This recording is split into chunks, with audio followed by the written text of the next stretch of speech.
everyone, class is in session. It's time for... oh no, that's a bit odd. It's Jack from Cultaholic.com here, and it's time to grade Backlash 2018. I think this is going to be quite an interesting one, purely because I had to do the Raw graded last week, and it was a good show, and this is the first time I'm having to grade maybe a slightly disappointing show. So I'm going to go through every match, match by match, segment by segment, of course, because there was one particular non-match kind of segment, and I'm just going to give each one an individual grade, and then at the end I'm going to give Backlash a whole summary sort of grade to sum up what kind of show it was. It was a challenging show. It was a challenging one. I'm quite tired, had to stay up quite late, and it just felt like it wasn't one of those pay-per-views that flew past. It was one that you had to really earn. You had to really earn each match that you watched, if I say it in polite terms. But anyway, yes, without further ado, let's get on. This is Backlash 2018 graded. Now, to be fair, the opening match was absolutely excellent. We had Seth Rollins versus The Miz for the Intercontinental Championship, and it was bloody brilliant. It was the definition of a hot opener. Rollins was great, Miz was characteristically great, always solid in the ring, but sometimes when he wrestles a more ostentatious type of wrestler like Rollins, he can really elevate his game and help the other guy elevate their game as well. So this was a good pairing, and it certainly didn't disappoint. Personally, I actually bit on two of the false finishes because I predicted that Rollins would win, but at the same time, this match did a really good job in throwing my own prediction into doubt, which is what a good match should always do. It should make you second guess yourself. So even though I thought, oh, they're not going to take the title off Rollins yet, the fact that commentary were playing up the whole can Miz equal Jericho's record, the fact that there were two excellent false finishes, both involving Seth Rollins' weakened knee, really elevates this match in my eyes. As well as that, mechanically, it was all pretty good as well. They really wrestled with a good sense of pace, elevating the urgency at the right times, bringing it down at the right times, all the things you want and expect from two performers as experienced as Seth and Miz. Ultimately, Rollins retained after kicking out of two skull-crushing finales, both of which sort of came out of nowhere. Quite clever little counters by The Miz.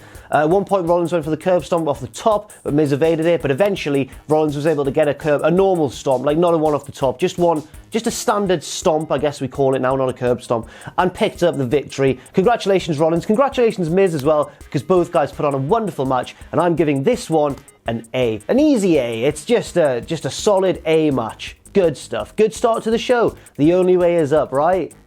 No, wrong. Next up, the Raw Women's Championship match between Nia Jax and Alexa Bliss. Now,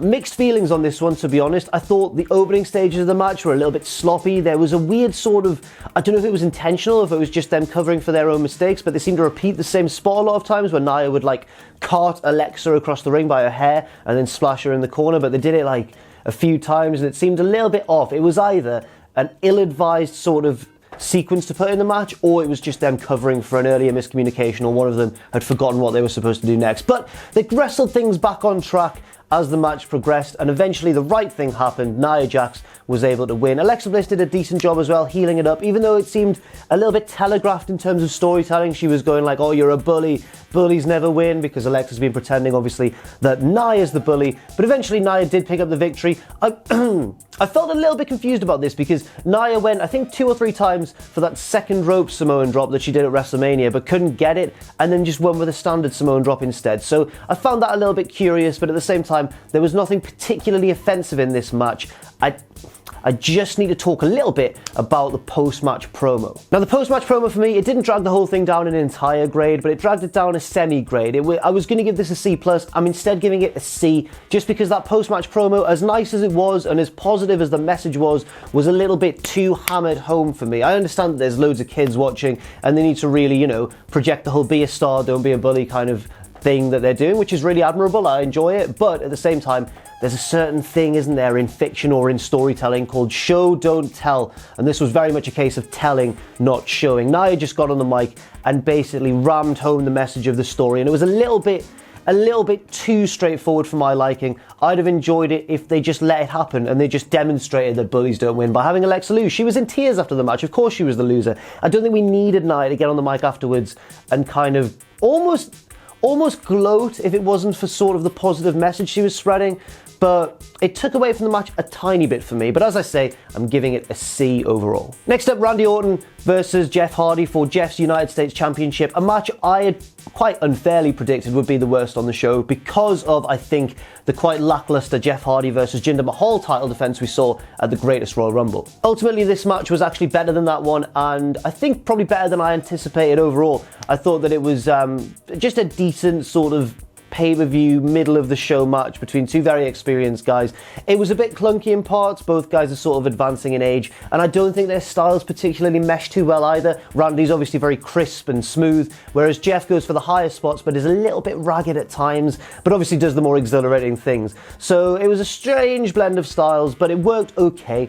I think both guys were trying hard to prove that this wasn't going to be just a lackluster match on the show, and even though it wasn't brilliant by any means, I still enjoyed the fact that it was okay, and that Jeff picked up quite a shockingly clean victory, actually. I wonder what's on the horizon for Randy Orton. I saw a few people theorising online at the time that there's going to be a heel turn coming up soon for Orton, which I'd enjoy to see because Randy's always 10 times better as a heel than he is a babyface. But yeah, this match surpassed my own expectations, even though those expectations were a little bit low, guys. But no, I thought it was okay. I'm gonna give it a C as well. A lovely C for Randy versus Jeff. Next up, oh man, do I have to talk about this? Right, so Elias hit the ring, and it was one of those segments where you've, you know, paid for the pay-per-view or you've paid for the WWE Network for your subscription that month, and you just think, why are they giving me this on a show that I paid to watch wrestling on? Why are they giving me a segment from Monday Night Raw on a pay-per-view? Elias hit the ring and did his thing. You know, he got heat from the New Jersey crowd. He ran down Bruce Springsteen of all people. How dare he do that? Bruce Springsteen is,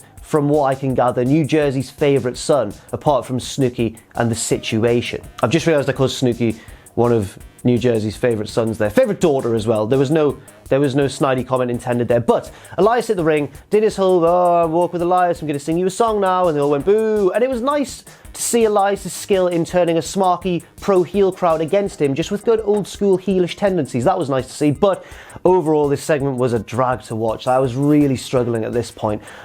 First of all, he was cut off by the New Day, who came out and did their thing, and then they were interrupted by Aiden English. He brought out Rusev and they did nothing. It was really sad to see Rusev turn up in his ring gear and not wrestle. He just sort of stood there. And then they brought out, who's the other one? They brought out all the musical acts. No Way Jose. He came out with all his party people, all his rosebuds, not rosebuds, but you know what I mean. Titus O'Neil was involved. I think Apollo Crews was in there as well. And I think the Fashion Police were in his conga line as well. And no one really did anything. It was just all a big distraction so that Bobby Roode could run out of the crowd and blindside Elias with the glorious DDT. Then all the babyfaces danced to the back and it was a big happy party. I really think that this segment was intended to be kind of a pit stop for the crowd and allow them sort of a fun, light-hearted thing to help them refuel and enjoy the rest of the show. I actually think it had the opposite effect because just personally from watching it myself, it really drained me more than even I think a short match would have. Even if that match was pretty lackluster, this was really tough to get through. And it did come across like WWE were just trying to kill a little bit of time. So this sounds really ungenerous, really mean-spirited, but I'm gonna give it an E for Elias. Oh dear. Next up, Daniel Bryan versus Big Cass in a match that I think we were maybe all guilty of overthinking slightly with our tiny little internet smart brains. We all thought, well, various people thought, I guess, that Cass was going to somehow win because The Miz was going to get involved, thereby furthering that feud between Daniel Bryan and The Miz that we all hoped to see blown off at some point, maybe SummerSlam or something like that. But instead, it was kind of a relatively straightforward victory for Daniel Bryan. He made Big Cass tap out.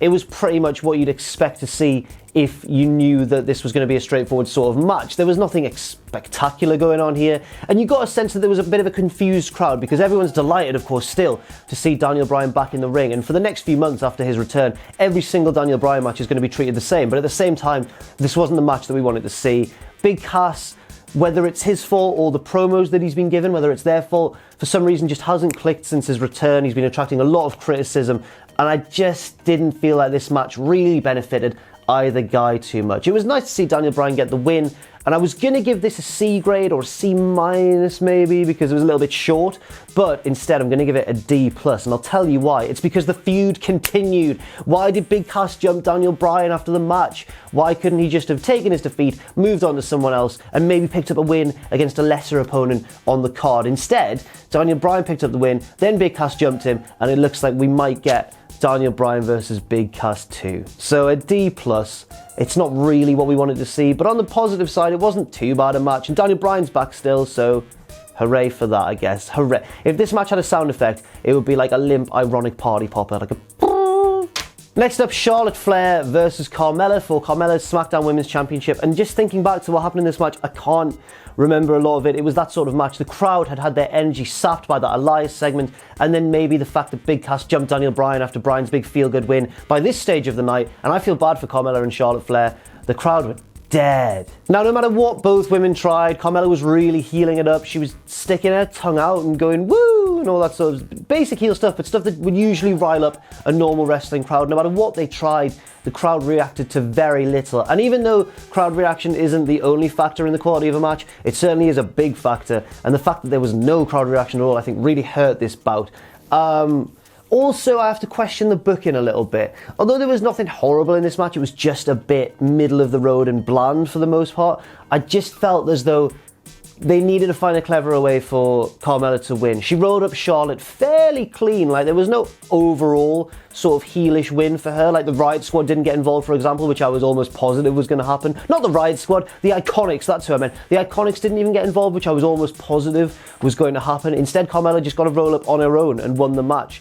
Now let's go back to WrestleMania 34, where Charlotte Flair ended Asuka's undefeated streak, and now, just a month later, she's losing pretty damn clean to Carmella in the middle of the ring. I think Carmella should have retained, but I think this was one sort of match where a screwy finish like a DQ or a countout could possibly have been acceptable. So it wasn't particularly for me, but I did feel quite bad for them because they tried. So I'm going to give it a D. Minus, a D minus. I've just consulted my notes there. I'm going to give it a D minus. I think the booking took away an extra little point for me as well. Wow. Next up, AJ Styles versus Shinsuke Nakamura for the WWE Championship. The match that we all thought, or at least a lot of us thought, was going to be Shinsuke's coronation. I thought this was going to be his big title-winning moment. I thought he was going to boot AJ in between the legs. AJ was going to remove the cup and go, haha, I've planned for this. And then, Nakamura was going to boot him again and then pin him somehow. But instead, it was another draw, another sort of double finish. Like we had at the Greatest Royal Rumble where there was a double countout, this time we had a double, what's it called, a double knockdown, a double knockout? Neither man could answer the referee's 10 count. Now first and foremost, in terms of just purely how this match was worked, it was the second best match of the night in terms of Rollins versus Miz was obviously the best match of the night, but Styles versus Nakamura was pretty damn good as well. I'm really conflicted with what to give this as a grade because I really enjoyed the match. I thought both men did really well. Every time they meet now in the ring, their Greatest Royal Rumble match was better than their WrestleMania match. This match, had it had a proper finish, I dare say, would have been better than their Greatest Royal Rumble match. Obviously, nothing compares to their Wrestle Kingdom match a couple of years ago. That was fantastic and a Match of the Year candidate. But they're working their way back up to that level in WWE. And as I said, if this match had been allowed to continue and have a proper finish, then I could see this really being one of the better parts of the show. Instead, I really have to question the booking here. Basically what happened was they involved a chair a little bit because there was a no DQ stipulation, but it didn't overpower the match at all. Both men were wrestling really well with a really frantic sort of manic energy, and then Nakamura went for the low blow as we all knew he would, and then AJ went for the low blow. They kicked each other in the balls at the same time. They kicked each other in the bollocks. The WWE Championship match has been reduced to, I don't want to say farce, but a bit comedic finish, wasn't it, really? A little bit. I don't know what to give this match because I don't enjoy the booking at all, but I do enjoy the match and the pairing, and I do enjoy the fact that it's going to continue and we're going to see at least one more, because I think they can get there if they keep trying. They are going to have a really good match at some point.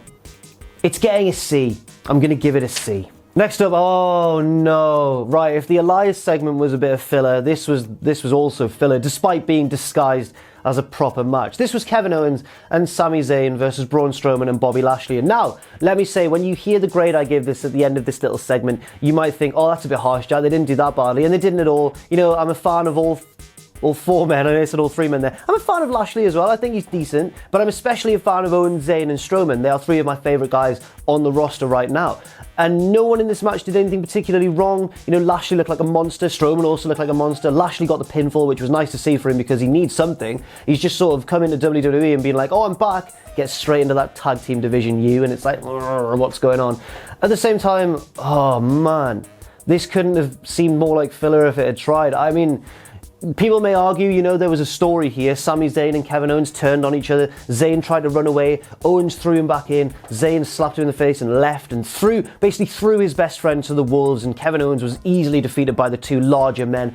But at the same time, it's nothing we haven't seen from Kevin Owens and Sami Zayn, even very recently, even since they reconciled at Hell in a Cell. They've still fallen apart. It seems like every other week now. It's probably not as frequently as that. It's probably every 2 or 3 months or so, but it's nothing that we haven't seen before, and I think they just needed a little bit of storyline to put in the match to give it an excuse to end and to give it its own certain flavour without it seeming too much like filler. It didn't work for me. It still seemed ultimately like a totally filler match, and that's why I'm going to give it, don't think I'm being too harsh here, please, that's why I'm going to give it an E+. Ooh. I feel like when one of the good kids in class has turned in like a bad piece of homework, but you know they've got problems going on at home or something like that, so you have to give them a bad grade, but you feel bad about it. I've never personally had to do that. I'm not a teacher. Where did that anecdote come from? I'm sure if you're a teacher out there, I'm sure you can relate. Maybe. And finally, it's the same old story, isn't it? I have no problem with Samoa Joe or Roman Reigns in terms of their in-ring ability. I think they're both wonderful wrestlers, particularly Samoa Joe, who is fantastic, and I used to love him back in TNA, loved him in NXT. I've even loved some of the stuff he's done on the main roster, even though he's been hampered by the odd injury here and there. But the booking and the positioning on the card, this show was just a weird one, man. Like, Joe and Reigns can wrestle a good match, and arguably sort of did, but it was just the fact that WWE have not catered this feud at all to the tastes of their fans, or at least their most vocal fans in the live audience. First of all, this match went on last, and I just don't think it should have. I think that the WWE Championship match should probably have main evented, but then again, obviously they had that false finish, or the screwy finish in the WWE Championship match, so I see why they'd want to end the show on a climactic, like, exclamation point, like a definitive finish. At the same time, the definitive finish that nobody wanted to see was Roman Reigns easily defeating Samoa Joe after absorbing a lot of punishment. I was really excited at the beginning of this match because Samoa Joe jumped Reigns before the bell, and it was like, this is something different. Here, how's Reigns going to deal with this? It turns out he dealt with it in exactly the same way he's dealt with all other challengers apart from Brock Lesnar. And sometimes Braun Strowman. Remember when Braun Strowman sort of had Roman's number for a little bit? Remember when Rollins did? Ooh, can we just get the Rollins versus Reigns over? Can we just get the Ambrose back in and get the whole Shield triple threat going once again? Please, please. It's the only thing right now that'll save Roman in the eyes of a lot of people. I feel like putting him in the last match and putting him over in the last match on this show was just kind of resigning Backlash to an overall negative feel. Apparently, there were boring chants according to Twitter. There were people leaving during the main event and that sort of thing, which it's really disappointing to see. And once again, it's not Reigns' fault. It's the booking of him and the fact that he was put in the last spot of the show. I don't know what to give this. I don't know. Let me think for a second. I'm gonna give it this sounds harsh again. I'm gonna give it a D-. I'm really sorry. That sounds really bad. It sounds like it was a bad match full of botches and stuff, which it absolutely wasn't. It was just a match that nobody in the crowd seemed interested in at all. And the fact that, of course, it didn't deviate from the usual script. You know, Roman took a lot of punishment. Spear, 1, 2, 3, and he is your winner. So it's a D-. This was already going to probably get a negative grade just because of the direction of the booking and the build-up to it. Like, as in, now that Samoa Joe's on SmackDown, we kind of all knew that Reigns was kind of going to steamroll him and then move on. But at the same time, I just wanted more. I just wanted more from it. That kind of is a microcosm of my feelings on this show as a whole. I just wanted a little bit more. This gets a D-. So my overall grade for Backlash, as well as the main event, is also a D-, which as Adam Pacitti neatly summed up on Twitter, there's no way of sugarcoating it. This was a pretty bad pay-per-view, or at least a bland pay-per-view. And hopefully, it's WWE's worst one of the year. And hopefully, you know, other pay-per-views don't have too much of a high bar to live up to surpass Backlash, so they should find it not too hard to do so. But this does not fill me with confidence for the future of co-branded pay-per-views. I thought it was a good decision. I thought it was going to ramp up the overall quality of pay-per-views. But if this is the first example, I'm not too keen on the idea right now. Hopefully, it'll improve. And this was just a bad show in the aftermath of the Great Royal Rumble and the brand split. Not the brand split, the Superstar shake-up. You know what I mean. Hopefully, now that all those loose ends are tied up, we can move on with our normal standard of programming. Hopefully, come on, fingers crossed. So that's it for Graded. Thank you very much for watching. I should point out as well that that first match as well saved a lot of the show. Seth Rollins versus The Miz really dragged up the grade by a couple of points. So I've been Jack from Cultaholic.com. Thank you very much for watching this video. You can follow me on Twitter at JackTheJobber. You can follow all of us at Cultaholic and check out our Patreon as well, patreon.com/Cultaholic. And never forget, obviously, to join us.